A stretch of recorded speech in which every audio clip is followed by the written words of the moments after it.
Hey everyone, need to add a logo, signature, photo, or other image to a PDF in DocHub? Well, the good news is that DocHub makes it pretty easy. In this tutorial, I'll walk you through the entire process of inserting images into a PDF and positioning them exactly where you want them. First, open DocHub and sign in to your account. Once you're in, upload the PDF you want to edit, or open a document that's already stored in your DocHub workspace. If the image is too large or too small, use the resize handles around the image.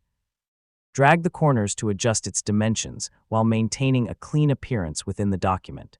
Take a moment to review the PDF and make sure the image is aligned correctly. If needed, reposition or resize it until you're satisfied with the final layout. After everything looks good, save your changes. You can then download the updated PDF, share it with others, or continue making additional edits in DocHub. And that's how to add images to a PDF in DocHub. Whether you're inserting logos, photos, signatures, or graphics, DocHub makes it simple to customize your PDF documents. Thanks for watching, and I'll see you in the next tutorial.